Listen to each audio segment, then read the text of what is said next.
너 이제 너네 별로 돌아간다며? 한국으로 도망가봤자 넌 반쪽짜리 아니야? 여기 아르헨티나의 한 골목 앞에서 두 여성이 말다툼을 하고 있습니다. 아니, 일방적으로 놀리고 있는 모습인데요. 한글을 쓴다는 이유로 힘든 시절을 보낸 그녀는 한국으로 가게 되었고, 몇 년 뒤 다시 찾은 아르헨티나에서 마주한 두 사람. 안녕, 정말 오랜만이다. 여기서 일하는 거야? 누구세요? 주문 안 하실 거면 나가주세요.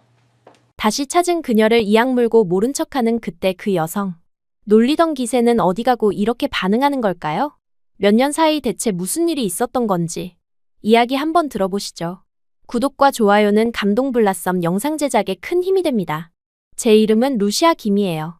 아르헨티나 부에노스아이레스 외곽의 작은 마을에서 태어났습니다. 한국인 아버지와 아르헨티나인 어머니 사이에서 태어난 혼혈이죠. 어렸을 때부터 저희 집은 다른 집과 달랐어요. 아버지가 한국 무역회사에서 일하셨기 때문에 집안에선 항상 한국어가 들려왔습니다. 아버지는 한 달에 열흘 정도만 집에 계셨어요. 한국과 남미를 오가는 무역 업무 때문이었죠. 그래서 아버지가 집에 돌아오는 날은 저에게 축제 같았습니다. 아버지는 돌아오실 때마다 한국 과자나 장난감을 가져다 주셨고, 저와 함께 한국어로 이야기하는 시간을 가져주셨어요. 루시아야, 안녕하세요. 라고 인사를 가르쳐 주시고, 사랑해요. 라는 말도 알려주셨습니다. 어머니는 아르헨티나 사람답게 따뜻하고 정이 많으신 분이었어요.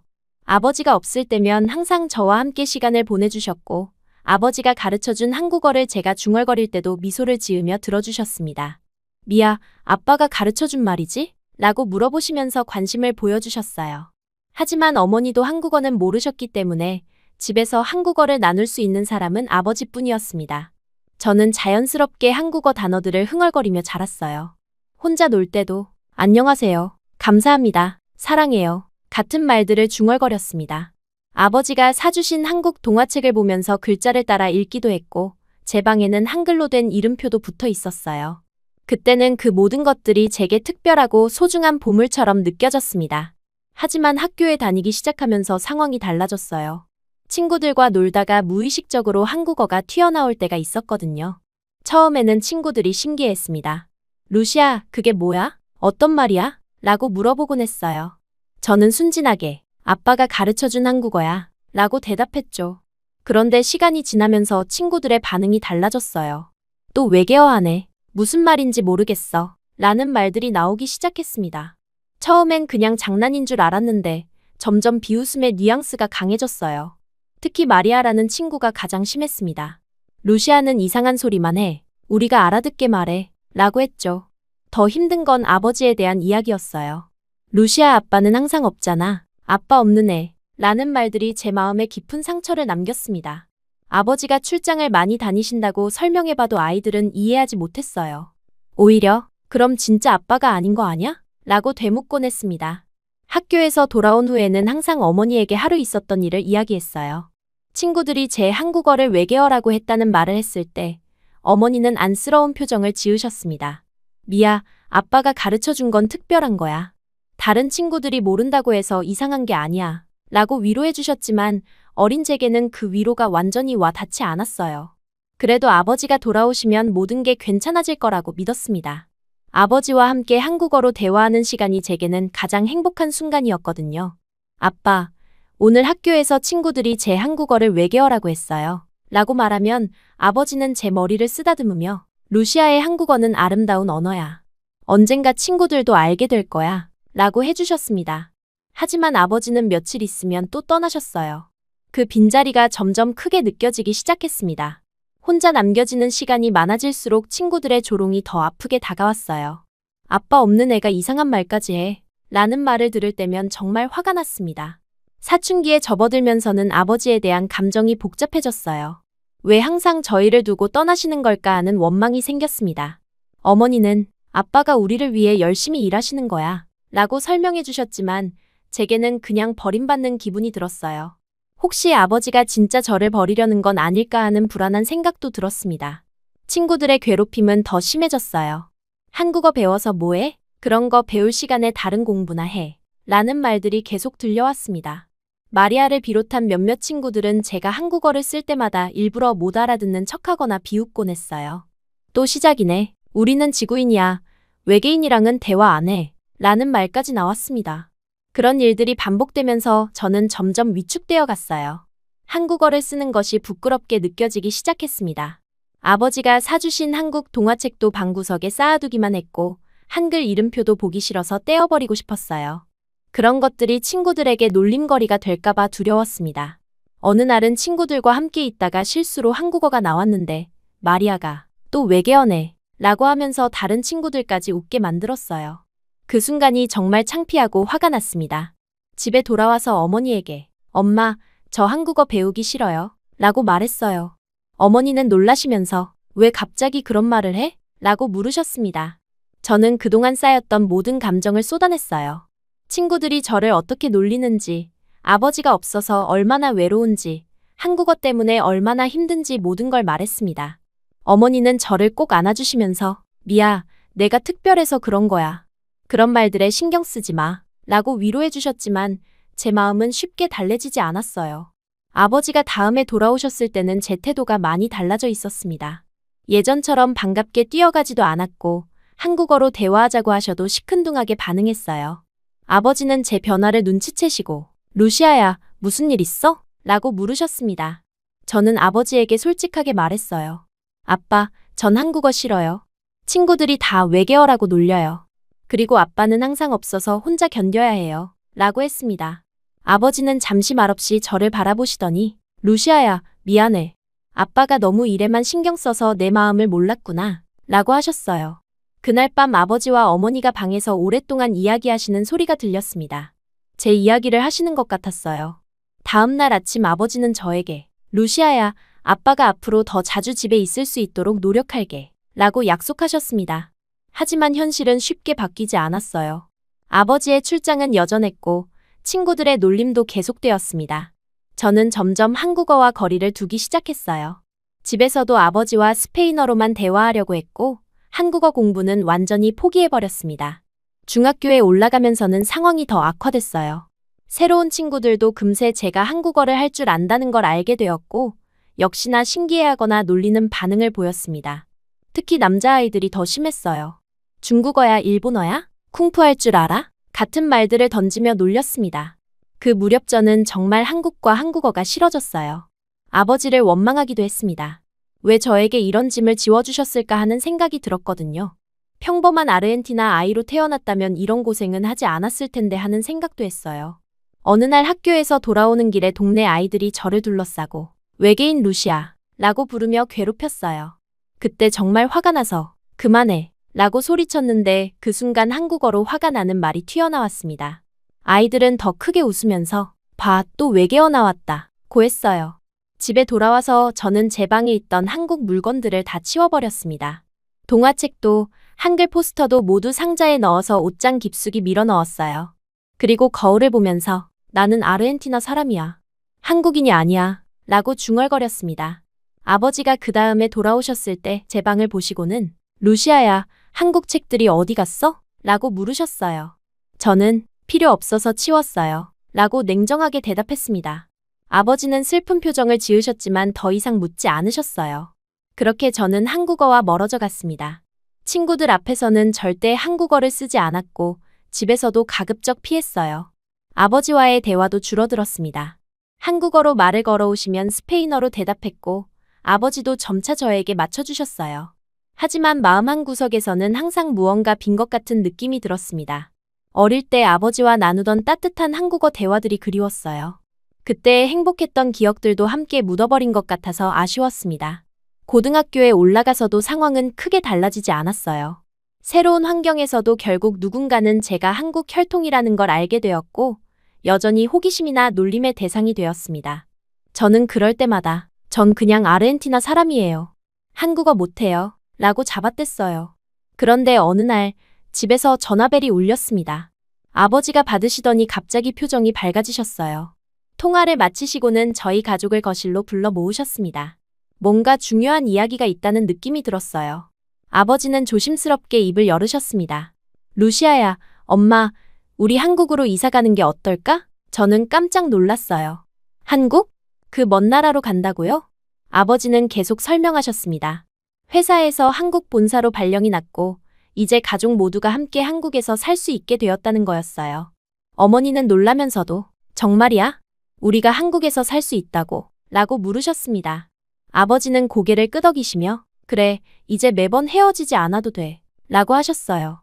저는 복잡한 감정이 밀려왔습니다. 한편으로는 아버지와 계속 함께 있을 수 있다는 생각에 기뻤지만 다른 한편으로는 두려웠어요. 한국어도 제대로 못하는 제가 한국에서 살 수 있을까 하는 걱정이 들었습니다.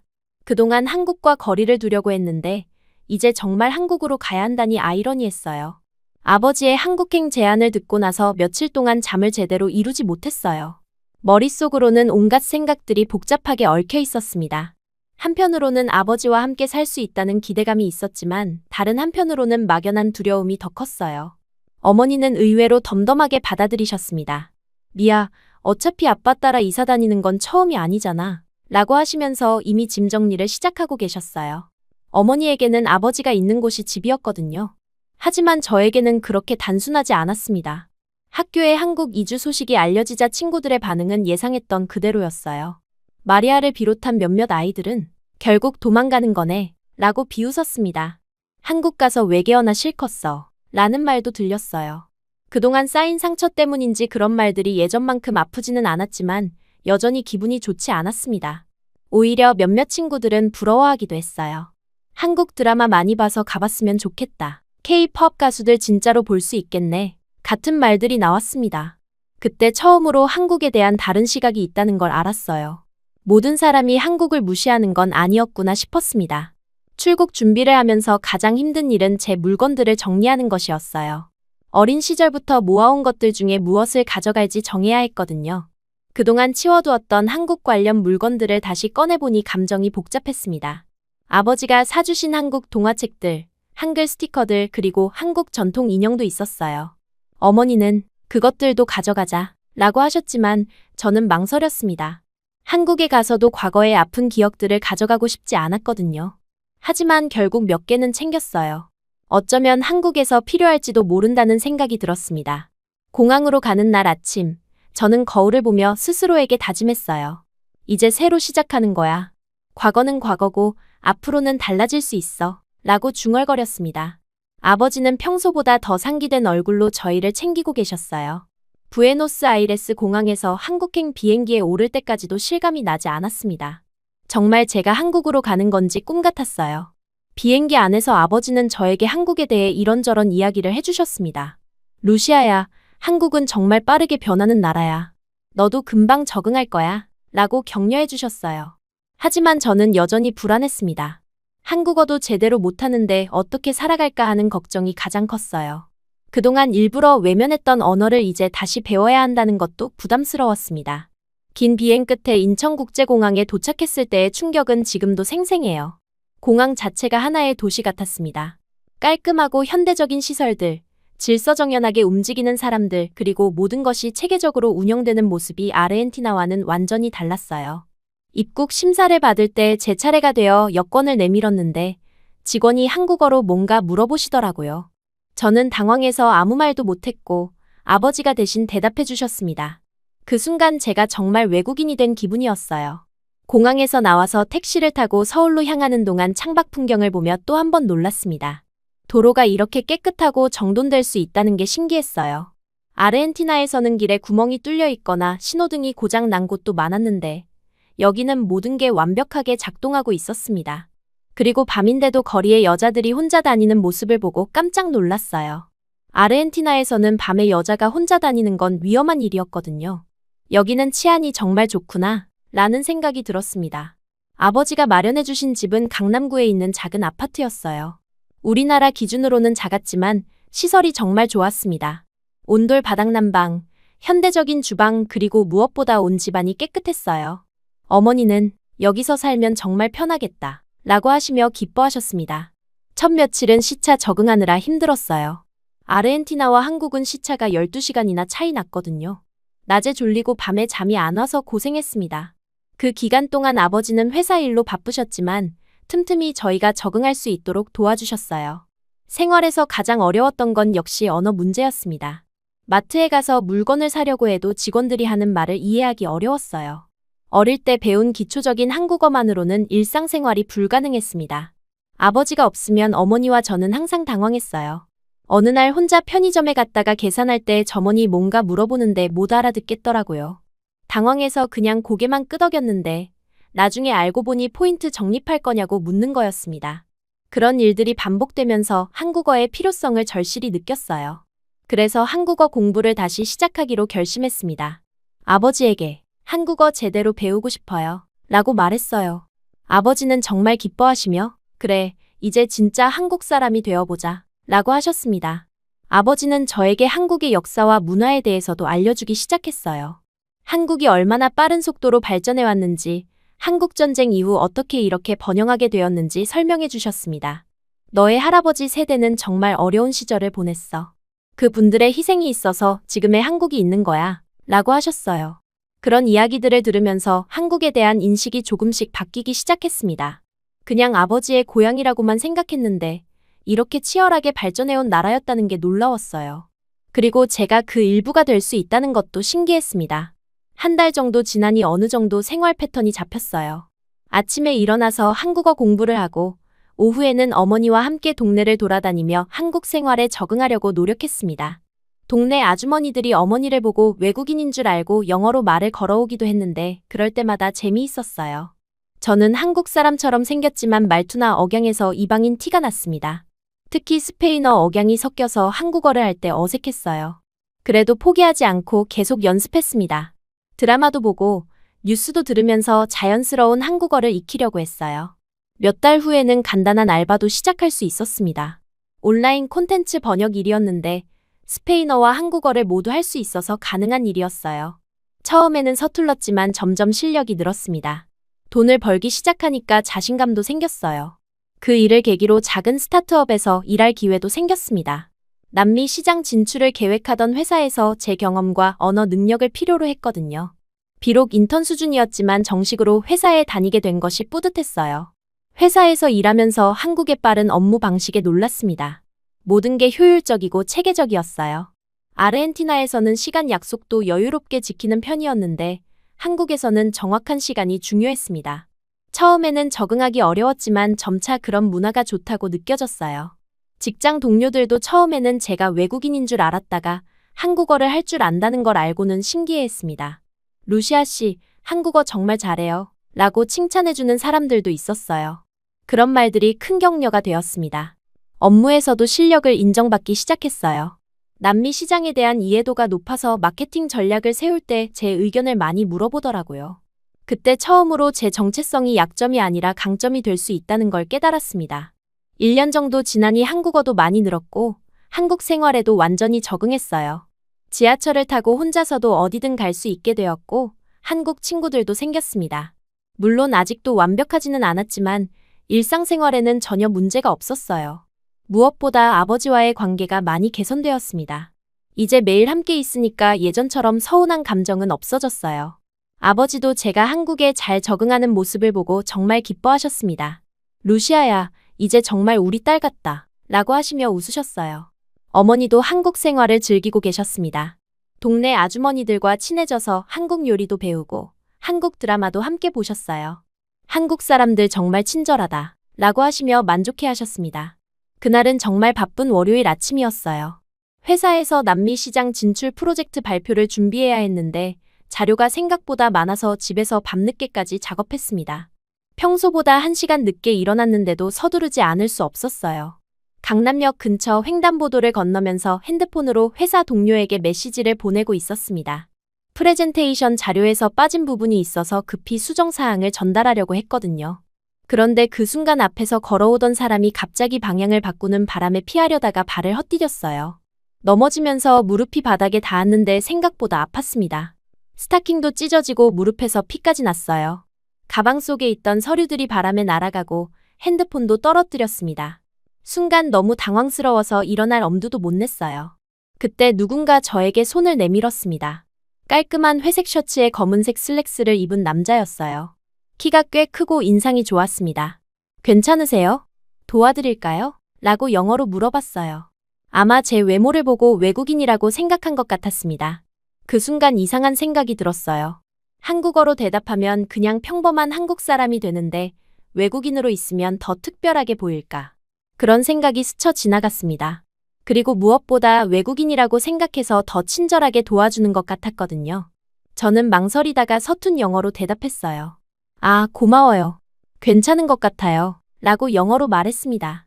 사실 영어 실력이 그리 좋지 않아서 버벅거렸어요.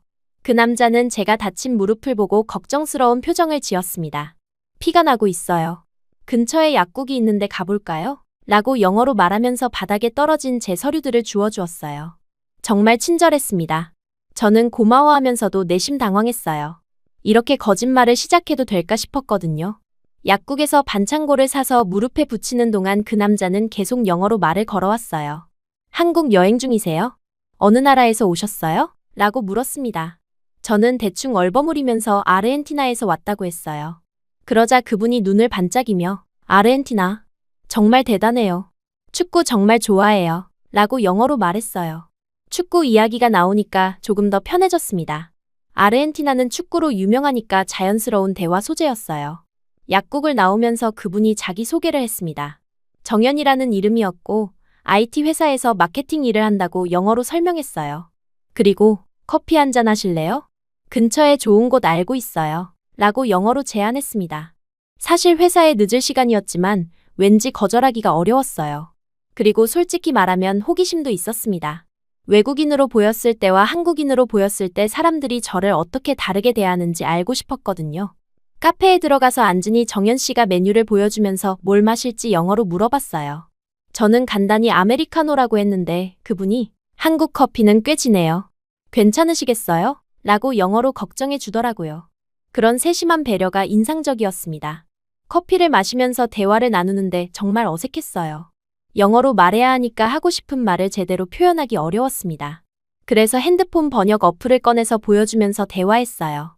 지금 생각해보면 정말 우스운 상황이었습니다. 정연 씨는 제가 번역 어플을 쓰는 모습을 신기해했어요. 기술이 정말 놀라워요. 그죠? 라고 영어로 하면서 웃었습니다. 그리고 한국에서 불편한 건 없는지, 어디서 머물고 있는지 영어로 물어봤어요. 진짜 외국인 관광객을 챙기는 것처럼 말이에요. 저는 강남 쪽에서 산다고 했는데 정연 씨가 깜짝 놀라더라고요. 그곳은 비싼 지역이에요. 잘 지내시는 모양이네요. 라고 영어로 했습니다. 그래서 저는 당황해서 가족과 함께 산다고 얼른 설명했어요. 대화를 하다 보니 정연 씨가 정말 좋은 사람이라는 걸 느꼈습니다.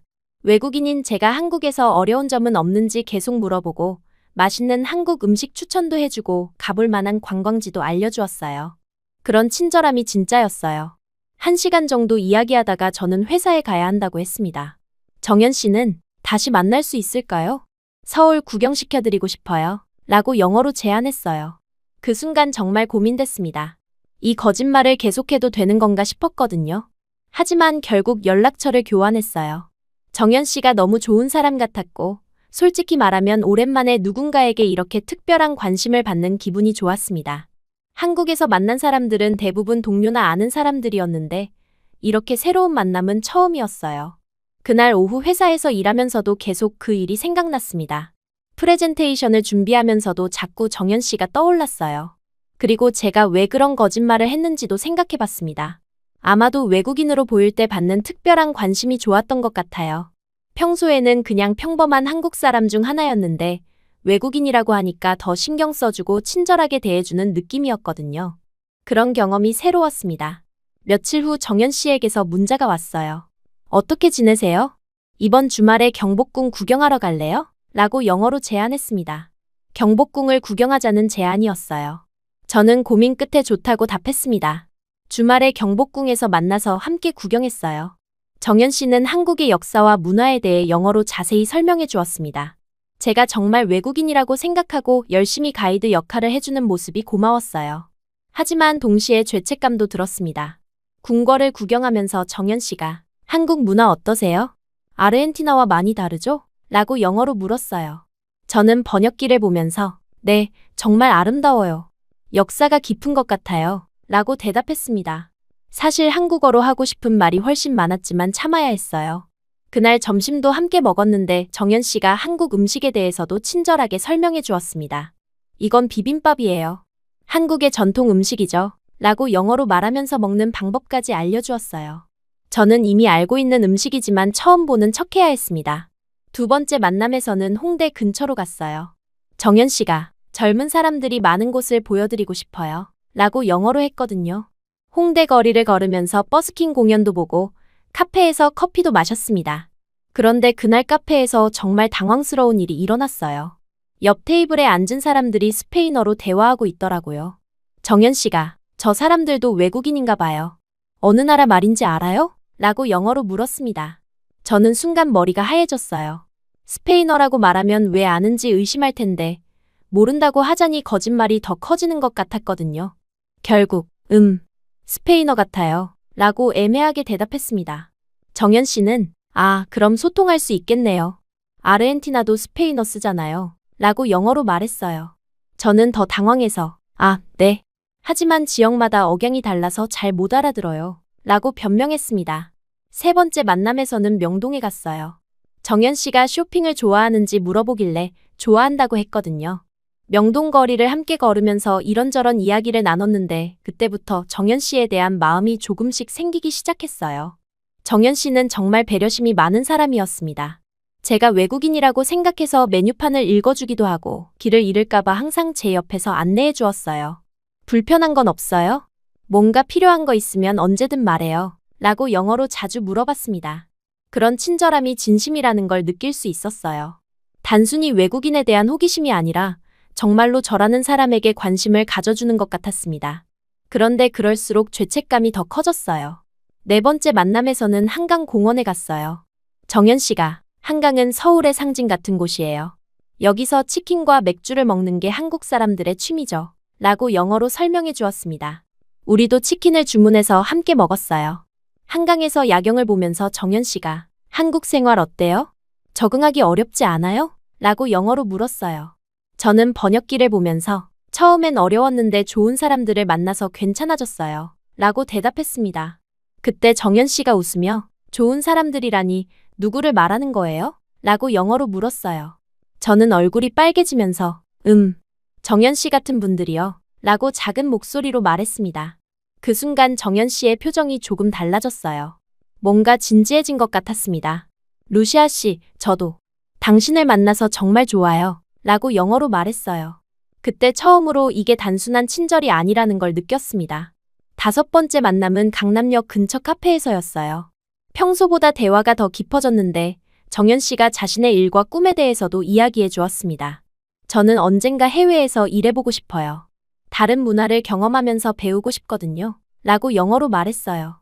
저는 그 말을 들으면서 복잡한 감정이 들었어요. 정연 씨는 해외 경험을 동경하고 있는데 정작 저는 한국에 적응해서 살고 있다는 아이러니 때문이었습니다. 그리고 제가 계속 거짓말을 하고 있다는 사실이 더 무겁게 느껴졌어요. 그런데 바로 그날 운명적인 순간이 찾아왔습니다. 카페에서 이야기하고 있는데 갑자기 제 핸드폰에 카톡 알림이 왔어요. 회사 동료가 보낸 메시지였는데 화면에 한글로 된 내용이 그대로 떴습니다. 정연 씨는 그 화면을 보고 잠깐 멈춰 있더니 조용히 물어봤어요. 루시아 씨, 혹시 한국어 할 줄 아세요? 이번엔 영어가 아니라 한국어로 말했습니다. 저는 순간 심장이 멎는 줄 알았어요. 들켰다는 생각에 얼굴이 하얘졌습니다. 어떻게 대답해야 할지 몰라서 한참 동안 말을 못했어요. 정연 씨는 제 반응을 보고 조용히 웃었습니다. 처음부터 알고 있었어요. 루시아 씨 한국어 억양이 너무 자연스러웠거든요. 그리고 한국 문화에 대해서도 이미 잘 알고 계신 것 같았고요. 저는 완전히 당황해서 어떻게 반응해야 할지 몰랐어요. 죄송해요. 처음엔 정말 그냥 라고 말문이 막혔습니다. 정연 씨는 고개를 저으며 말했어요. 사과할 일이 아니에요. 오히려 궁금했어요. 왜 한국어를 못하는 척하셨는지. 저는 한참 고민하다가 솔직하게 말했습니다. 처음에 도움을 받을 때 외국인이라고 생각하셔서 더 친절하게 해주시는 것 같았어요. 그래서 그냥 그렇게 지내고 싶었어요. 정연 씨는 그 말을 듣고 빙그레 웃었어요. 그랬군요. 그런데 루시아 씨, 저는 한국어 하시는 모습이 더 좋은데요? 정말요? 라고 물었더니 정연 씨가 고개를 끄덕였습니다. 네, 이제 진짜 대화할 수 있잖아요. 번역기 없이도 말이에요. 그 순간 정말 안도가 되었어요. 그동안 숨기고 있던 게 얼마나 힘들었는지 그때 깨달았습니다. 이제 진짜 제 모습으로 정연 씨와 이야기할 수 있게 된 거잖아요. 그럼 이제부터 한국어로 대화해요. 라고 정연 씨가 말했을 때 저는 정말 기뻤습니다. 드디어 제가 하고 싶었던 말들을 자유롭게 할 수 있게 된 거예요. 그날 이후로 우리 관계는 완전히 달라졌습니다. 더 이상 거짓말을 할 필요도 없고 번역기를 쓸 필요도 없었어요. 진짜 저의 모습으로 정연 씨와 만날 수 있게 된 거죠. 그리고 그때부터 정연 씨에 대한 마음도 확실해졌어요. 이 사람이 저에게 정말 특별한 사람이라는 걸 알게 되었거든요. 거짓말로 시작된 만남이었지만 진실로 이어질 수 있는 관계가 된 것 같았습니다. 그리고 무엇보다 정연 씨가 진짜 제 모습을 더 좋아한다고 말해준 것이 가장 기뻤어요. 정연 씨와 사귀기 시작한 지 1년이 지나면서 저희 관계는 정말 안정적이 되었어요. 더 이상 거짓말을 할 필요도 없고 서로의 진짜 모습으로 만날 수 있게 되었습니다. 정연 씨는 제게 없어서는 안 될 사람이 되어 있었어요. 회사에서도 좋은 일들이 계속 생겼습니다. 남미 시장 진출 프로젝트가 성공하면서 저는 마케팅팀의 팀장으로 승진하게 되었어요. 스페인어와 한국어를 모두 구사할 수 있다는 점이 큰 강점이 되었습니다. 제가 어릴 때 그렇게 부끄러워했던 정체성이 이제는 제 최고의 무기가 된 거예요.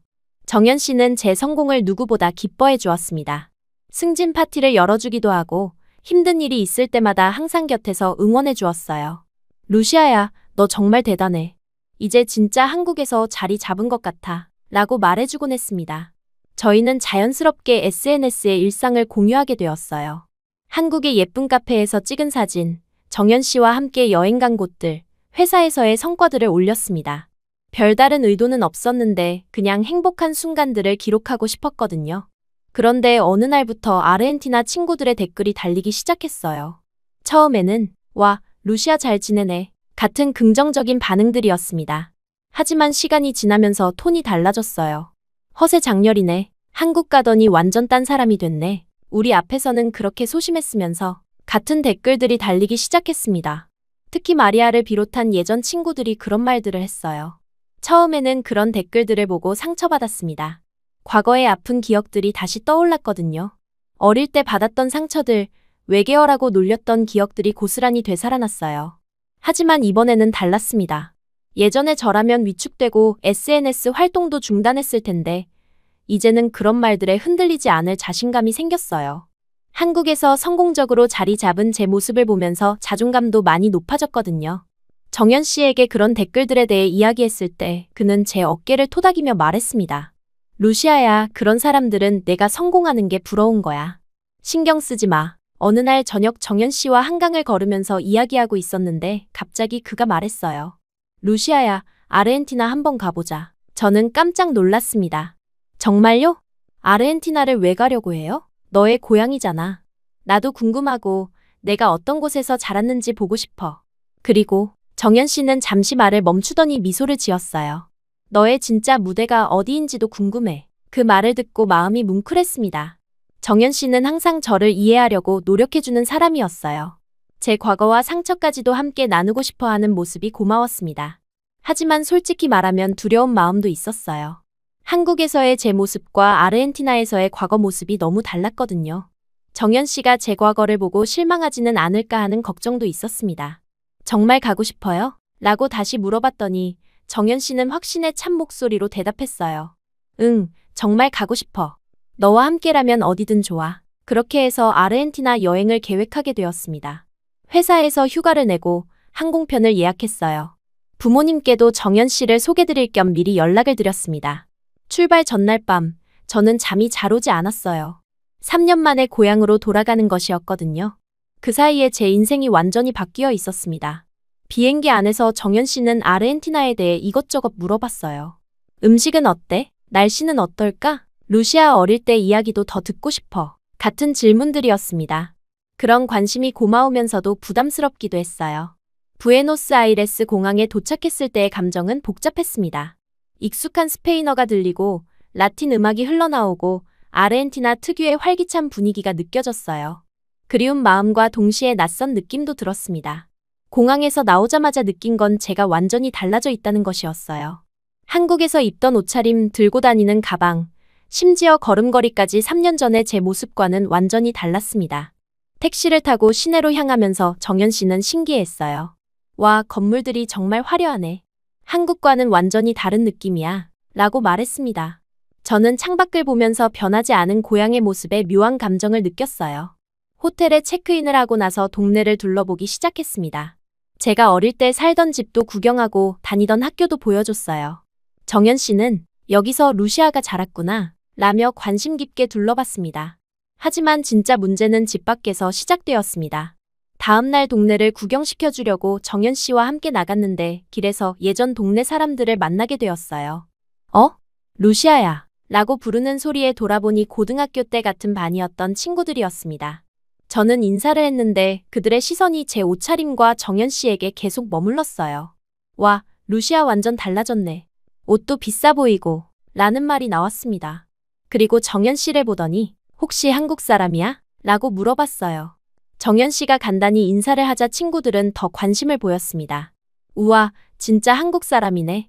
루시아 한국에서 잘 지내나 봐. 라며 신기해했어요. 그런데 그들의 반응에서 뭔가 이상한 뉘앙스를 느꼈습니다. 순수한 관심이라기보다는 호기심과 부러움이 섞인 느낌이었어요.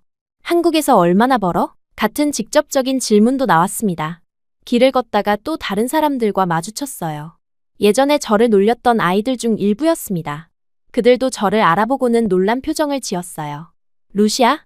정말 루시아 맞아? 라고 물어보더라고요. 3년 전에 소심했던 모습과 지금의 모습이 너무 달라서 확신이 서지 않는 것 같았습니다. 그들과 대화하면서 정말 신기한 경험을 했어요. 예전에는 저를 외계어 쓰는 이상한 애라고 놀렸던 사람들이 이제는 한류 정말 대단하다. 나도 한국어 배우고 싶다. 라고 말하고 있었거든요. 심지어 루시아, 한국 드라마 추천해 줄 수 있어? 라고 묻는 사람도 있었습니다. 그 순간 정말 아이러니하다는 생각이 들었어요. 예전에는 한국어를 외계어라고 놀렸으면서 이제는 한국 문화에 관심을 보이고 있다니. 카페에 들어가서 정연 씨와 둘만의 시간을 가졌어요. 어때? 내 고향 어떻게 생각해? 라고 물어봤더니 정연 씨는 사람들이 다들 친절하긴 한데 뭔가 내게 관심이 많은 것 같아 라고 말했습니다. 저도 그걸 느꼈어요. 사람들이 저에게 보내는 시선이 예전과는 완전히 달랐습니다. 무시하거나 놀리는 시선이 아니라 관심과 부러움이 섞인 시선이었어요. 어떤 사람은 루시아, 한국 취업 어떻게 해? 라고 물어보기도 했고 나도 한국 가고 싶은데 도와줄 수 있어? 라고 부탁하는 사람도 있었습니다. 정말 상황이 완전히 바뀐 거예요. 저녁 시간에 동네 식당에서 밥을 먹고 있는데 옆 테이블에 앉은 사람들이 저희를 계속 쳐다보더라고요. 그리고 수군수군 이야기하는 소리가 들렸습니다. 저 애가 한국 가서 성공했다는 루시아인가 봐. 남자친구까지 한국 사람이네. 같은 말들이었어요. 정연 씨도 그런 시선들을 느꼈는지 제 손을 꼭 잡으며 말했습니다. 루시아야, 사람들 시선 신경 쓰지 마. 내가 바뀐 게 아니야. 그럼 뭐가 바뀐 거예요? 라고 물어봤더니 정연 씨는 확신에 찬 목소리로 대답했어요. 내가 자란 세상이 너무 작았던 거야. 이제 더 큰 세상에서 내 실력을 인정받고 있는 거고. 그 말을 듣고 뭔가 깨달았습니다. 제가 달라진 게 아니라 제 가능성을 알아봐주는 환경을 만난 거였어요. 한국이라는 더 큰 무대에서 제 능력을 발휘할 수 있게 된 거죠. 며칠 동안 고향에 머물면서 여러 사람들을 만났는데 모두 비슷한 반응이었어요. 저에 대한 관심, 한국에 대한 호기심, 그리고 은근한 부러움 같은 감정들이 섞여 있었습니다. 가장 인상적이었던 건 고등학교 동창회에 갔을 때였어요. 반 친구들이 거의 다 모였는데 저를 보자마자 모두 놀라더라고요. 루시아 정말 달라졌다. 는 말을 수없이 들었습니다. 그 자리에서 제 한국 생활에 대해 이야기해달라는 요청을 받았어요. 한국 회사 문화, 한국어 공부법, 취업 팁 같은 것들을 물어보더라고요. 예전에 저를 무시했던 친구들이 이제는 제게 조언을 구하고 있는 상황이 정말 신기했습니다. 정연 씨도 그런 모습을 보면서 신기했어요. 루시아야, 내가 여기서 인기가 많네. 라고 농담처럼 말하기도 했습니다. 하지만 모든 반응이 긍정적이지만은 않았어요. 어떤 사람들은 루시아가 한국 가서 잘났다고 생각하나? 라는 식으로 뒤에서 수군거리기도 했습니다. 그런 말들이 들릴 때마다 씁쓸한 기분이 들었어요. 특히 SNS에서 저를 비판했던 친구들 중 일부는 직접 만났을 때는 다른 태도를 보였습니다. 루시아야, 오해하지 마. 우리가 질투해서 그런 댓글 단 거야. 라고 솔직하게 인정하는 친구도 있었어요. 그런 경험들을 통해서 사람들의 복잡한 감정을 이해하게 되었습니다. 친구의 성공을 진심으로 축하해주고 싶으면서도 동시에 부러워하는 마음이 있는 거죠. 정연 씨는 그런 상황들을 지켜보면서 저를 더 잘 이해하게 된 것 같았어요. 루시아가 한국에서 얼마나 열심히 살았는지 알겠어. 정말 대단해. 라고 말해주었습니다. 아르헨티나 여행 마지막 날 아침, 정연 씨가 루시아야, 어릴 때 자주 갔다던 그 동네 카페 가볼까? 라고 제안했어요. 저는 잠시 망설였지만 고개를 끄덕였습니다. 사실 그 카페는 제게 별로 좋은 기억이 없는 곳이었거든요. 호텔에서 나와 택시를 타고 제가 살던 동네로 향했습니다. 창밖으로 보이는 풍경들이 하나하나 어린 시절 기억을 되살려 주었어요. 그 골목, 그 상점들, 모든 게 그대로였습니다. 여기가 내가 중고등학교 때 친구들과 자주 오던 카페야. 라고 정연 씨에게 설명했어요. 하지만 속으로는 복잡한 감정이 들었습니다. 그곳은 친구들과 즐겁게 시간을 보낸 곳이기도 했지만 동시에 제가 한국어 때문에 놀림을 받았던 곳이기도 했거든요. 카페 앞에 도착했을 때 외관은 예전과 거의 똑같았어요. 작고 아늑한 느낌의 동네 카페였습니다. 정연 씨는 아담하고 분위기 좋네 라고 말하며 먼저 문을 열어주었어요. 카페 안으로 들어서는 순간 저는 심장이 멎을 뻔했습니다. 계산대에 서 있던 사람이 바로 마리아였거든요. 그 마리아, 어릴 때부터 저를 가장 심하게 괴롭혔던 그 친구 말이에요. 마리아도 저를 보자마자 얼굴 표정이 굳어졌어요. 3년 만에 재회였는데 서로 말 한마디 없이 그냥 바라보고만 있었습니다. 그 순간의 정적이 정말 길게 느껴졌어요. 저는 먼저 인사를 건넸습니다. 안녕, 마리아. 오랜만이야. 하지만 마리아는 아무런 대답도 하지 않았어요. 그냥 눈을 피하면서 계산대만 바라보고 있었습니다. 그 반응을 보면서 예전 기억들이 한꺼번에 떠올랐어요. 마리아는 어릴 때부터 저를 외계인 루시아 라고 부르며 놀렸던 아이였습니다. 제가 한국어를 쓸 때마다 또 외계어 시작이네 라고 비웃었고 다른 친구들도 따라서 저를 놀리도록 부추겼어요. 특히 아버지가 출장으로 자주 없다는 걸 알고 아빠 없는 애 라는 말로 상처를 주곤 했습니다. 중학교 때는 더 심했어요. 제가 한국 드라마를 좋아한다고 하니까 루시아는 진짜 이상해. 우리나라 거 놔두고 왜 외국 거만 봐? 라고 놀렸습니다. 그런 말들이 쌓이고 쌓여서 저는 점점 한국어와 한국 문화에서 멀어지게 되었거든요. 정연 씨는 그런 미묘한 공기를 눈치챈 것 같았어요. 하지만 전혀 어색해하지 않고 자연스럽게 메뉴를 보면서 커피 2잔 주세요. 라고 주문했습니다. 마리아는 여전히 제 눈을 피하면서 기계적으로 주문을 받았어요. 아메리카노 2잔이요? 라고 묻는 목소리도 어색했습니다. 네, 그리고 케이크도 하나 주세요. 라고 정연 씨가 추가 주문을 했어요.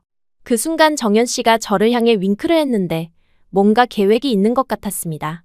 테이블에 앉아서 기다리는 동안 저는 마리아를 계속 관찰했어요. 그녀는 예전보다 많이 야위어 보였고 피곤해 보였습니다. 대학은 못 간 것 같았고 이 카페에서 아르바이트를 하고 있는 것 같았어요. 커피가 나왔을 때 마리아는 여전히 저와 눈을 마주치려 하지 않았습니다. 그냥 조용히 커피를 놓고 가려고 했어요. 그때 정연 씨가 갑자기 밝은 목소리로 말했어요. 혹시 루시아 친구세요? 안녕하세요. 저는 정연이라고 합니다. 마리아는 깜짝 놀라면서 아, 네, 안녕하세요. 라고 어색하게 대답했어요. 그리고 저를 쳐다보더니 루시아, 정말 많이 변했네. 라고 작게 중얼거렸습니다. 그쵸? 한국에서 정말 열심히 살았거든요. 라고 정연 씨가 자랑스럽게 말했어요. 루시아 정말 대단해요. 회사에서 팀장까지 했어요. 마리아의 표정이 더 굳어졌습니다. 아마도 저희 성공한 모습을 보고 복잡한 감정을 느끼고 있는 것 같았어요. 그때 정연 씨가 더 큰 목소리로 말했어요. 간만에 고향에 온 김에 친구들 다 불러봐요. 제가 다 쏠게요. 저는 정말 깜짝 놀랐습니다. 갑자기 왜 그런 말을 하는지 이해할 수 없었거든요. 하지만 정연 씨의 눈빛을 보니 뭔가 깊은 뜻이 있는 것 같았어요. 마리아는 더 당황스러워 보였어요. 아, 그럴 필요 없어요. 라고 사양하려 했지만 정연 씨는 이미 자리에서 일어나서 카페 안에 있던 다른 손님들에게 말을 걸고 있었습니다. 혹시 루시아 아시는 분 계세요? 한국에서 온 친구들이에요. 그러자 카페 안에 있던 몇 명이 저를 알아봤어요. 루시아야. 정말 루시아 맞네. 하는 소리가 들렸습니다. 순식간에 카페 안이 시끌벅적해졌어요. 동네 사람들이 하나둘 모여들기 시작했고 모두가 저희 변화에 놀라워했습니다. 루시아 정말 달라졌다. 완전 다른 사람 같아. 한국에서 잘 살고 있나 봐. 같은 말들이 여기저기서 들렸어요. 정연 씨는 정말 자연스럽게 사람들과 어울렸습니다. 안녕하세요. 저는 루시아 남자친구 정연이라고 합니다. 한국에서 왔어요. 라고 인사하면서 모든 사람을 환영하는 분위기를 만들었어요. 사람들이 저에게 질문을 쏟아내기 시작했습니다. 한국 생활 어때? 한국어 진짜 잘해? 회사에서 뭐해? 같은 질문들이었어요. 저는 차근차근 대답해 나갔어요. 한국에서의 생활, 회사에서의 성공, 정연 씨와의 만남에 대해서 이야기했습니다. 사람들은 정말 신기해하면서 들었어요. 그 와중에 마리아는 계속 계산대에만 서 있었습니다. 사람들과 어울리지도 않고 저와 말을 섞지도 않았어요. 그냥 멀리서 지켜보기만 하고 있었습니다. 정연 씨는 정말 똑똑한 사람이었어요. 은근슬쩍 저를 자랑하면서도 과하지 않게 자연스럽게 제 성공담을 사람들에게 들려주었습니다. 루시아가 처음에 한국 왔을 때 한국어도 서툴렀는데 지금은 완전 네이티브 수준이에요. 정말 노력을 많이 했거든요. 라고 말하거나 회사에서도 루시아 없으면 안 된다고 할 정도로 인정받고 있어요. 라고 자랑해 주었어요. 사람들은 점점 더 관심을 보였습니다. 특히 한류에 대한 관심이 많았어요. 한국 드라마 정말 재밌더라. K-팝도 좋고 한국 화장품도 써보고 싶어. 같은 말들이 나왔습니다. 그때 한 아주머니가 그런데 루시아, 어릴 때 한국어 하는 걸 본 적이 있는데 그때도 잘했잖아. 라고 말씀하셨어요. 저는 그 말을 듣고 가슴이 뭉클했습니다. 적어도 한 사람은 제가 어릴 때 한국어를 잘한다고 생각해주고 계셨던 거네요. 하지만 그 순간 마리아의 얼굴이 더 굳어지는 게 보였어요. 아마도 자신이 저를 얼마나 못되게 놀렸는지 생각나고 있는 것 같았습니다. 정연 씨는 계속해서 분위기를 띄웠어요. 루시아 정말 자랑스러워요. 외국에서 와서 이렇게 성공하기가 얼마나 어려운데 라고 말하면서 제 어깨를 토닥였습니다. 그런 정연 씨의 모습을 보면서 정말 고마웠어요. 제가 과거에 받았던 상처를 정확히 이해하고 지금 제가 어떤 기분인지도 아는 것 같았거든요. 사람들과 이야기를 나누다 보니 시간이 금세 지나갔어요. 모두가 저희 성공을 축하해주고 한국에서의 생활을 부러워했습니다. 예전에 저를 무시했던 사람들도 이제는 존경하는 눈빛으로 바라봤어요. 그런데 마리아만큼은 끝까지 저와 대화를 나누지 않았습니다. 계산만 처리하고 청소만 하고 그냥 일에만 집중하고 있었어요. 1시간 정도 지났을 때 마리아가 갑자기 앞치마를 벗더니 오늘 일 끝났다 면서 뒷문으로 나가버렸습니다. 인사도 없이 말 한마디도 없이 그냥 사라져버린 거예요. 사람들은 마리아는 왜 그래? 인사도 안 하고 가네 하면서 의아해했지만 저는 그 이유를 알 수 있었어요. 정연 씨도 마리아가 나간 것을 보고는 저를 바라봤습니다. 그 눈빛에서 이제 됐지? 라는 의미를 읽을 수 있었어요. 사람들과 작별 인사를 나누고 카페를 나왔을 때 저는 정말 이상한 기분이었습니다. 뭔가 속이 뻥 뚫리는 듯한 해방감이 들었어요. 정연 씨, 아까 왜 그렇게 했어요? 라고 물어봤더니 정연 씨는 미소를 지으며 대답했어요. 루시아 표정 보니까 저 친구랑 좋지 않은 추억이 있는 것 같더라고. 그래서 루시아가 얼마나 성장했는지 보여주고 싶었어. 그 말을 듣고 정말 감동받았습니다. 정연 씨는 제가 말하지 않아도 상황을 파악하고 제 마음을 이해해 준 거였어요. 복수하려던 건 아니었어요. 그냥 루시아가 당당해질 수 있게 도와주고 싶었어. 정연 씨의 그 말이 정말 와닿았어요. 실제로 복수를 한 건 아니었지만 과거의 상처를 치유하는 데 큰 도움이 되었거든요. 그날 저녁 호텔 옥상에서 정연 씨와 함께 아르헨티나의 밤하늘을 바라봤어요. 별들이 정말 많이 보였습니다. 정연 씨, 고마워요. 오늘 덕분에 정말 많은 걸 깨달았어요. 라고 말했더니 정연 씨가 제 손을 잡으며 말했어요. 루시아야, 너는 이미 충분히 성장한 사람이야. 과거에 누가 뭐라고 했든 상관없어. 그 순간 정말로 과거의 무게에서 벗어난 것 같았어요. 마리아의 무시도 어릴 때 받았던 상처들도 이제는 저를 규정하지 않는다는 걸 느꼈습니다. 나 이제 이 도시를 떠올릴 때 무시당한 내가 아니라 그걸 이겨낸 내가 먼저 생각날 것 같아요. 라고 정연 씨에게 속삭였어요. 정연 씨는 저를 꼭 안으면서 그래야지. 루시아는 정말 대단한 사람이야. 라고 말해주었습니다. 그날 밤 잠들기 전에 생각해봤어요. 오늘의 만남이 정말 의미 있었다는 것을요. 마리아와 직접적으로 대화를 나누지는 못했지만 그 자체로도 충분했습니다. 과거의 저라면 마리아를 피하거나 위축되었을 텐데 이번에는 당당하게 맞설 수 있었어요. 그리고 무엇보다 정연 씨가 옆에서 저를 지켜주고 있다는 사실이 큰 힘이 되었습니다. 이제 정말로 과거와 작별할 수 있을 것 같았어요. 그 상처들을 완전히 잊는 건 아니지만 그것들이 저를 지배하지는 않을 거라는 확신이 들었습니다. 다음 날 아침 한국으로 돌아갈 준비를 하면서 저는 새로운 마음가짐을 가지게 되었어요. 이제 정말로 과거의 루시아가 아닌 현재의 루시아로서 살아갈 수 있을 것 같았습니다. 정연 씨도 이번 여행 정말 의미 있었어. 루시아의 또 다른 면을 볼 수 있어서 좋았어. 라고 말해주었어요. 공항으로 가는 길에 그 카페 앞을 다시 지나갔는데 이번에는 전혀 다른 기분이었습니다. 무겁지도 않고 아프지도 않았어요. 그냥 제 인생의 한 페이지였다는 생각이 들었습니다. 비행기에 오르면서 창밖으로 아르헨티나를 마지막으로 바라봤어요. 이제 정말로 새로운 시작이구나 싶었습니다. 과거의 상처는 상처대로 인정하되 그것이 현재의 저를 규정하지는 않는다는 걸 확실히 알게 되었거든요. 그리고 정연 씨와 함께라면 앞으로 어떤 일이 있어도 잘 헤쳐나갈 수 있을 것 같았어요. 오늘의 경험이 우리 관계를 더욱 단단하게 만들어준 것 같았습니다. 아르헨티나에서 돌아온 후 저희는 본격적으로 결혼 준비를 시작했어요. 그 카페에서의 경험 이후로 정연 씨와의 관계가 더욱 깊어진 것 같았습니다. 서로의 과거를 완전히 이해하고 받아들이게 된 거죠. 결혼 준비 과정에서 가장 고민스러웠던 건 어떤 형식으로 결혼식을 할지였어요. 한국식으로 할지, 아르헨티나식으로 할지 아니면 두 문화를 섞을지 결정하기 어려웠습니다. 정연 씨는 루시아가 원하는 대로 하자 라고 말했지만 저는 두 문화 모두 제게 소중했기 때문에 선택하기 힘들었어요. 그러다가 어머니가 좋은 아이디어를 내주셨습니다. 굳이 하나만 선택할 필요 없어. 두 가지 다 하면 되잖아 라고 하시더라고요. 그래서 결국 한국 전통 예식과 아르헨티나식 파티를 결합한 하이브리드 결혼식을 계획하게 되었습니다. 준비 과정에서 양가 부모님들이 정말 적극적으로 도와주셨어요. 한국 부모님들은 전통 예식에 대해 알려주시고 제 부모님은 아르헨티나 음식과 음악 준비를 도와주셨습니다. 특히 아버지가 정말 기뻐하셨어요. 루시아야, 내가 이렇게 두 문화를 모두 품고 살아가는 모습이 정말 자랑스럽다 라고 하시면서 눈물까지 보이셨습니다. 결혼식 당일 우선 한국 전통 예식부터 진행했어요. 한복을 입고 큰 절을 올리는 순간 정말 감개무량했습니다. 어릴 때는 한국 문화가 부끄러웠는데 이제는 그것이 제 정체성의 소중한 일부라는 걸 깨달았거든요. 정연 씨도 전통 한복을 입고 있었는데 정말 멋있어 보였어요. 양가 부모님들이 지켜보시는 가운데 전통 혼례를 올리니까 정말 뜻깊었습니다. 그리고 저녁에는 아르헨티나식 파티를 했어요. 탱고 음악이 흘러나오고 아사도 바베큐도 준비했습니다. 한국 하객들은 처음 보는 아르헨티나 문화에 신기했어요.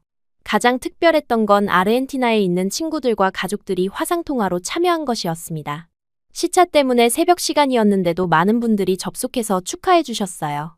화면 너머로 보이는 아르헨티나 친구들의 모습이 정말 반가웠습니다. 심지어 고등학교 때 친구들도 몇 명 참여했어요. 루시아 정말 예뻐. 한국에서 이렇게 멋진 결혼식 하다니 하며 축하해 주었습니다. 결혼식이 끝나고 신혼여행은 제주도로 갔어요. 한국의 아름다운 섬에서 새로운 시작을 다짐하는 시간을 가졌습니다. 정연 씨와 함께 걸으면서 앞으로의 계획에 대해 이야기했어요. 루시아야, 우리 앞으로 뭐 하고 싶어? 라고 물어보길래 저는 더 많은 사람들이 문화의 다리 역할을 할 수 있도록 돕고 싶어요. 라고 답했습니다. 결혼 후에도 회사 일은 계속했어요. 남미 시장 담당 팀장으로서 더 큰 프로젝트들을 맡게 되었습니다. 특히 한류 콘텐츠를 라틴 아메리카에 소개하는 일이 주 업무였어요. 한국 드라마와 K-팝의 인기가 남미에서도 급속도로 증가하고 있었습니다. 제가 어릴 때 좋아했던 한국 문화가 이제는 전 세계적인 트렌드가 된 거죠. 정말 신기한 경험이었어요. 번역 일도 계속했는데 단순히 언어만 옮기는 게 아니라 문화적 맥락까지 전달하려고 노력했습니다. 한국과 아르헨티나 양쪽 문화를 모두 아는 제가 할 수 있는 독특한 일이었어요. 그런데 결혼하고 몇 달 후부터 정말 신기한 일들이 일어나기 시작했어요. 아르헨티나에 있던 옛 친구들이 하나둘 연락을 해오기 시작한 겁니다. 처음에는 단순한 안부 인사인 줄 알았는데 대화를 나누다 보니 모두 한국에 대한 관심 때문이었어요. 루시아, 한국어 공부 어떻게 시작해야 해? 라는 질문이 가장 많았습니다. 예전에 저를 놀렸던 친구들까지도 연락을 해왔어요. 루시아, 미안해. 그때 우리가 너무 어렸었나 봐. 지금 보니까 한국어 정말 중요한 언어네. 라고 사과하는 친구도 있었습니다. 심지어 마리아도 SNS로 메시지를 보내왔어요. 직접적인 사과는 아니었지만 루시아, 한국 취업 정보 좀 알려줄 수 있어? 라고 물어보더라고요. 복잡한 감정이 들었지만 정보는 알려줬습니다. 가장 많이 받은 질문들은 서울 물가가 얼마나 돼? 한국 비자 받기 어려워? 한국에서 일하려면 한국어를 얼마나 잘해야 해? 같은 것들이었어요. 정말 아이러니했습니다. 어릴 때 제가 한국어를 쓸 때마다 외계어라고 놀리던 친구들이 이제는 그 언어가 새로운 기회의 문을 여는 열쇠라는 걸 깨달은 거예요. 어느 날 저녁 정연 씨와 함께 저녁 식사를 하면서 이 이야기를 했어요. 정연 씨, 요즘 아르헨티나 친구들이 너무 많이 연락해요. 모두 한국 관련 질문만 해요. 라고 말했습니다. 정연 씨는 웃으면서 그럴 만하지. 한류가 정말 대단하잖아. 그런데 루시아가 그 중간 역할을 해주고 있는 거네. 라고 답했어요. 정말 그런 것 같았어요. 저는 자연스럽게 한국과 아르헨티나를 잇는 다리 역할을 하고 있었습니다. 언어뿐만 아니라 문화, 생활, 취업 정보까지 모든 것을 공유하고 있었어요. 그러다가 정말 재미있는 제안을 받게 되었습니다. 한국의 한 대학교에서 다문화 경험담이라는 주제로 강연을 해달라고 요청한 거예요. 처음에는 제가 강연을 할 수 있을까 걱정했는데 정연 씨가 루시아만큼 이 주제에 대해 진솔하게 이야기할 수 있는 사람이 또 있을까? 라고 격려해 주었습니다. 강연 준비를 하면서 제 인생을 돌아보게 되었어요. 어린 시절의 상처들, 정체성 혼란, 한국 적응 과정, 그리고 지금의 성공까지 모든 과정이 의미 있는 여정이었다는 걸 깨달았습니다. 강연 당일 대학 강당에는 정말 많은 학생들이 모였어요. 다문화 가정 출신 학생들, 외국인 유학생들, 그리고 단순히 호기심으로 온 학생들까지 다양했습니다. 무대에 올라서서 제 이야기를 시작했을 때 정말 떨렸어요. 하지만 학생들의 진지한 눈빛을 보니까 용기가 났습니다. 안녕하세요. 저는 루시아 김입니다. 아르헨티나에서 태어나 한국에서 꿈을 이룬 평범한 사람이에요. 라고 시작했습니다. 제가 어릴 때 겪었던 정체성 혼란, 한국어를 외계어라고 놀림받았던 경험, 그리고 그것들을 극복해가는 과정을 솔직하게 이야기했어요. 학생들이 정말 집중해서 들어주었습니다. 중간중간 웃음도 나오고 진지한 분위기도 있었어요. 특히 다문화 가정 학생들은 제 이야기에 깊이 공감하는 것 같았습니다. 강연의 마지막 부분에서 이렇게 말했어요. 내가 배운 한국어는 처음엔 나만을 위한 언어였습니다. 하지만 이제는 누군가의 날개가 되길 바라요. 여러분도 자신의 독특함을 부끄러워하지 마세요. 그것이 바로 여러분의 강점이 될 거예요. 강연이 끝나고 질의응답 시간에 정말 다양한 질문들이 나왔어요. 정체성 혼란이 올 때 어떻게 극복하셨나요? 한국 적응 과정에서 가장 어려웠던 점은? 다문화 배경이 직장에서 도움이 되나요? 같은 질문들이었습니다. 모든 질문에 제 경험을 바탕으로 진솔하게 답변했어요. 학생들이 정말 만족해하는 것 같았고 강연 후에 개인적으로 조언을 구하러 오는 학생들도 많았습니다. 그날 집에 돌아와서 정연 씨에게 오늘 정말 뿌듯했어요. 제 경험이 누군가에게 도움이 될 수 있다니 라고 말했더니 정연 씨가 루시아는 정말 많은 사람들에게 영감을 주는 사람이야 라고 답해 주었어요. 그 강연을 계기로 더 많은 강연 요청이 들어왔습니다. 기업체, 학교, 다문화센터 등에서 초청을 받게 되었어요. 제 이야기가 생각보다 많은 사람들에게 의미 있게 다가가고 있었습니다. 한편으로는 아르헨티나 친구들의 연락도 계속 이어졌어요. 어떤 친구는 정말로 한국어 공부를 시작했고 또 다른 친구는 한국 취업을 준비하고 있다고 했습니다. 어느 날 정연 씨와 저녁을 먹으면서 이런 이야기를 했어요. 정연 씨, 이러다 아르헨티나 친구들 다 한국 오는 거 아냐? 정연 씨도 웃으면서 그럼 우리 아르헨티나 커뮤니티 도와주는 비즈니스라도 시작할까? 라고 농담처럼 말했어요. 하지만 그 농담이 정말 현실이 될 수도 있을 것 같았어요. 한류의 영향으로 한국에 관심을 가지는 남미 사람들이 점점 늘어나고 있었거든요. 실제로 회사에서도 남미 지역의 한국어 학습 열기가 대단하다는 보고를 받았어요. 온라인 한국어 강좌 수강생이 급증하고 있고 한국 유학 문의도 많이 늘었다고 했습니다. 저는 이런 변화의 중심에서 다리 역할을 하고 있다는 게 정말 뿌듯했어요. 어릴 때 한국어 때문에 받았던 상처들이 이제는 저만의 독특한 강점이 된 거죠. 또 다른 의미 있는 일도 시작했습니다. 한국에 거주하는 남미 출신들을 위한 커뮤니티 모임을 만든 거예요. 월 1회 모여서 서로의 경험을 나누고 한국 생활 정보를 공유하는 모임이었습니다. 첫 모임에는 10명 정도 왔는데 입소문이 나면서 점점 늘어나서 지금은 10명이 넘는 큰 모임이 되었어요. 모두들 저와 비슷한 경험을 가지고 있어서 서로 공감하고 위로받는 시간이었습니다. 이 모임에서 만난 한 분이 루시아 씨 덕분에 한국에서 외롭지 않아요. 같은 경험을 한 사람들과 만날 수 있어서 정말 감사해요. 라고 말해주시더라고요. 그런 말을 들을 때마다 제가 하는 일의 의미를 다시 한번 깨닫게 되었습니다. 단순히 개인적인 성공을 넘어서 다른 사람들에게도 도움이 되는 일을 하고 있다는 게 보람찼어요. 정연 씨도 이런 제 활동을 정말 적극적으로 지지해 주었습니다. 모임 장소를 구하는 일부터 행사 준비까지 함께 도와주었어요. 루시아가 하는 일이 정말 의미 있어. 나도 함께하고 싶어. 라고 말해 주었습니다. 그렇게 저희는 진정한 의미의 다국적 부부가 되어갔어요. 사랑과 경력 그리고 두 문화를 이어가는 특별한 커플이 된 거죠. 어느 날 아버지가 전화를 주셨는데, 루시아야, 내가 이렇게 두 문화의 가교 역할을 하는 모습을 보니까 정말 자랑스럽다. 어릴 때 한국어를 가르쳐준 보람이 있네. 라고 하시더라고요. 그 말을 들으니까 정말 뭉클했어요. 어릴 때는 아버지를 원망하기도 했는데, 이제는 그분이 제게 얼마나 소중한 선물을 주셨는지 알 수 있었습니다. 최근에는 아르헨티나 대사관에서도 연락이 왔어요. 한국 아르헨티나 문화교류 행사에서 발표를 해달라는 요청이었습니다. 정말 영광스러운 일이었어요. 그 행사에서도 제 이야기를 들은 많은 분들이 감동했다고 해주셨어요. 특히 편견을 이겨낸 사람의 자존과 사랑의 기록이라고 평가해주신 분이 계셨는데 그 말이 정말 기억에 남았습니다. 이제 저는 확신할 수 있어요. 제가 겪었던 모든 어려움과 상처들이 헛되지 않았다는 것을요. 그 모든 경험들이 지금의 저를 만들었고 다른 사람들에게도 도움이 되고 있습니다. 정연 씨와 함께 걸어가는 이 길이 정말 행복해요. 과거의 상처는 상처대로 인정하되 그것을 발판 삼아 더 의미 있는 삶을 살아가고 있습니다. 앞으로도 더 많은 사람들이 문화의 경계를 넘나들며 자신의 꿈을 이룰 수 있도록 돕고 싶어요. 제가 받은 상처와 사랑을 다른 누군가와 나누면서 말이에요. 한국어가 정말 전 세계의 언어가 되어가는 것 같습니다. 그리고 그 중심에서 저 같은 사람들이 다리 역할을 하고 있다는 게 정말 뜻깊어요. 어릴 때 외계어라고 불렸던 그 언어가 이제는 꿈의 언어가 된 거죠.